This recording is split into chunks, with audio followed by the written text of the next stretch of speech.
Ok, então agora a gente vai olhar com um pouco de mais detalhe para os processos de desenvolvimento de software e nesses processos de desenvolvimento a sua história também. Tá? Então, antes da gente falar em processos, a gente falava, não existiam processos, né? As pessoas iam lá, faziam de qualquer jeito, né? E aí é uma piada que eu gosto, né? Ah, vou visitar o cliente e vocês começam a fazer aí. E muitas vezes a gente vê coisas muito parecidas com isso, né? Quer dizer, organizações onde se tem tanta pressa de fazer as coisas que se começa a fazer as coisas até antes, desculpe, gente, delas estarem bem definidas. Ok? Então, isso aqui a gente poderia falar, né, que é um que a gente chama de Big Bang, né? Olha só, vamos lá, vamos fazer o quê? Ó? Desenvolve software, esse desenho está errado, tá? Isso aqui não são informações, né? Então a gente pode falar esse exemplo está errado, né? É, não, né? Mas também não. Aqui a gente vai ter o software, né? Aqui sim é um objeto, ok? Aqui a gente poderia ter documentação, tal, mas então sai fazendo, né? Não tá bom isso aqui não é bom, né? Então a gente tem esse desenvolvimento Big Bang, né? Segundo o Raul lá também, ele fala disso, tem um desenho parecido com esse. Provavelmente eu copiei e escolhi o objeto errado aqui na hora de fazer, né? É, onde você não tem processo, né? Você consegue fazer projetos pequenos, acadêmicos. Não precisa de nenhum plano porque você não tem jeito. E a única saída é o software. Isso não é um processo, obviamente, né? Isso né? Então, a gente tem aqui, é simples, fácil de gerenciar, é bom para alunos, iniciantes. Vocês conseguem fazer software com isso? Com uma cabeça, projeto pequeno, não precisa planejar, então funciona. E aí as pessoas começam a transportar esse pequeno sucesso que você tem fazendo um software na universidade para a sua vida profissional. E aí vai dar errado, né? Porque esse processo é de alto risco, né? E não serve para projetos minimamente longos, complexos, com mais de uma pessoa. Botou duas pessoas, já começa a não funcionar. Então, uma coisa importante é quebrar essa ideia que fazer software é o que vocês fazem na universidade, né? Não é. Na organização, você vai fazer software, né? Na empresa, no governo, na sua consultoria, você vai fazer software para atender alguém que precisa de uns requisitos, não é uma definição de professor, né? Ele precisa dos requisitos funcionando, você vai ter que falar com pessoas que têm que vão fornecer coisas para você, você vai ter que fazer entrevistas, você vai ter que fazer plano, módulos do processo, reusar coisas que as empresas têm, usar o banco de dados, conversar com outras pessoas, né? Ser parte de uma equipe. Então, tudo isso exige um processo de software, né? E aí, uma coisa importante é o problema das cabeças, né? Quanto mais cabeças, com mais pessoas você vai conversar. A gente deve falar mais tarde, né?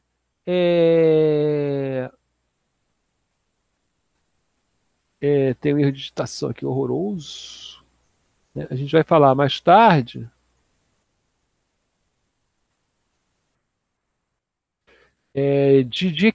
até de gestão de equipe em função disso, né? Então, se você tem uma pessoa na equipe, tá ótimo, né? Tá tudo na sua cabeça, você faz o seu plano, você tem um plano virtual, um quase plano na cabeça, sai fazendo.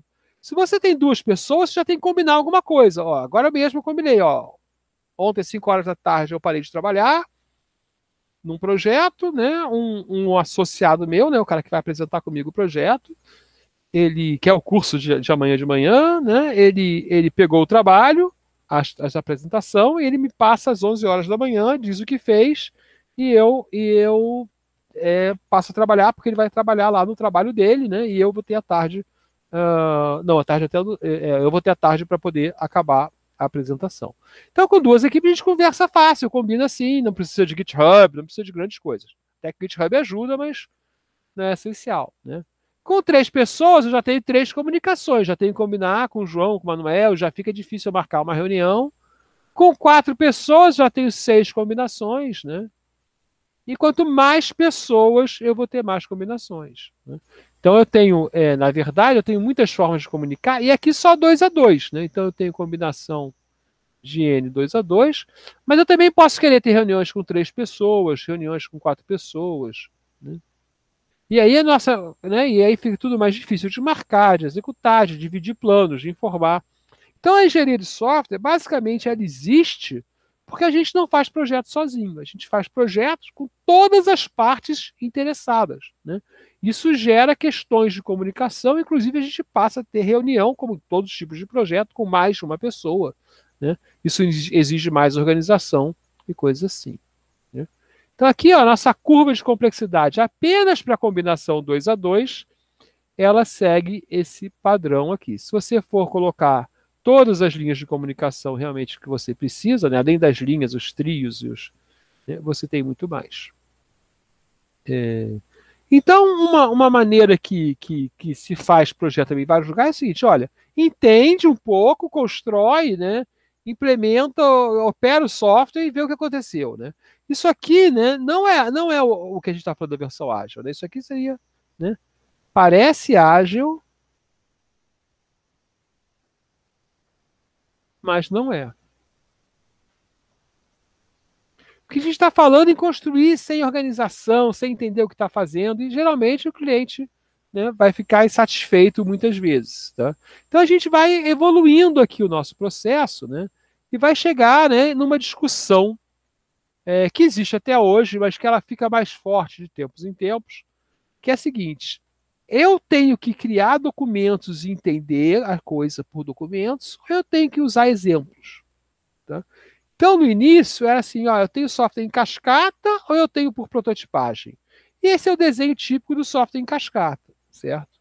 Isso aí que está aí, gente, a gente tem que fazer, tá? O problema é o tamanho, a quantidade de tempo que a gente gasta e quantos a gente faz ao mesmo tempo, né? Então, a discussão atual ainda é a mesma, né? E é processos prescritivos versus processos ágeis, né? Então, os processos prescritivos atualmente seria o RUP, né, o processo unificado, né, e os processos ágeis, o XP, né, ou até a própria versão ágil do RUP, né. Então, deixa eu botar aqui, deixa eu andar um pouquinho aqui, ó, vou botar aqui, ó, processo unificado, né, e obviamente aqui no Brasil hoje a gente fala de ágil. Não vou chamar aqui de tentativas, não, vou chamar aqui de iterações. E agora tem uma tentativa dos processos prescritivos de voltarem à tona, por quê? Porque alguns lugares o processo ágil não atende, quer dizer, você quer ser ágil, mas você quer trazer de volta a documentação, porque a documentação é essencial. Tentativa dos projetos, processos, com muita documentação. Voltar. E aí você pode falar, como é que eu vou mandar o homem à lua, né, num processo ágil? Né? Meio complicado, né? Porque você vai fazer, não tem como fazer, né?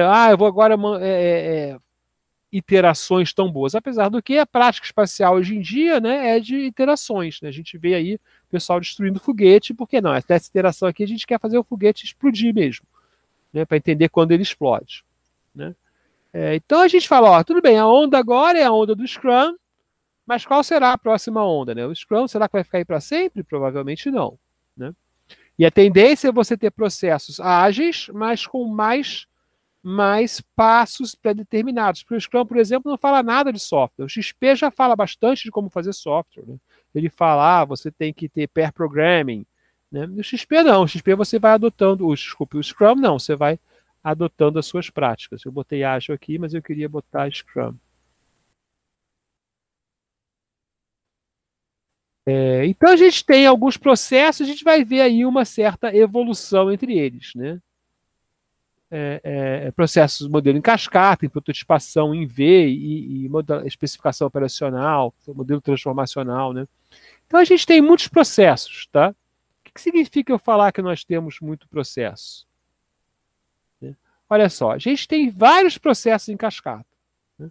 Esse aqui é uma norma, se não me engano, do Departamento de Defesa, né? Uma dessas do Departamento de Defesa, outra é da NATO, né? Você tem, então, você vai estar na literatura, você vai encontrar esses modelos. Tá? Aqui você tem processos que já têm certo paralelismo. Né? Por exemplo, esse aqui, ó, esse aqui você define, faz o projeto e depois você desenha e desenvolve as partes em paralelo, né? Aqui também, ó, você tem uma estratégia, a gente chama isso de concepção normalmente, ver a viabilidade, né? Aí você tem que construir um plano de projeto, né? Você faz aí você compra e aí você faz essas coisas e tal. Então, tem projetos um pouco mais complicados com em cascata, né? Esse aqui, por exemplo, tem um ciclo, né, de desenvolvimento, né? Então, aqui você tem evolução. Aqui você tem processos em V, né? A ideia é a seguinte, olha, sempre que você faz algo, você gera uma documentação que vai gerar um check, uma verificação mais tarde, né? Então há uma relação, né, que não tem claramente no processo em cascata. É interessante, né? Quem faz isso aqui está fazendo em cascata, né, e não está gerando, né, uma maneira de mais tarde testar. Então fala, olha só, quando você quando você faz esse negócio em cascata aí, você tem que me ensinar uma maneira de mais tarde ver se eu fiz o que eu combinei, tá? Aqui já tem os processos em ciclo, todos baseados no plano do Check Act, né, obviamente, né, onde você tem ciclos onde você vai vendo o problema, né, e aí vários processos também que eu peguei na web, né. Aqui processo também em ciclos, né, onde você tem uma fase inicial, tá, de iniciar o processo e depois o processo propriamente dito vai correr ao longo do tempo, né. Então, a gente tem vários processos desse tipo, né? E aqui estão grandes tipos de modelo de processo, certo? A gente vai olhar esses processos, então, também aqui uma visão geral, né? E a gente vai olhar esses processos na próxima sequência de slides. Então, vamos fechar aqui essa gravação, curtinha também, né?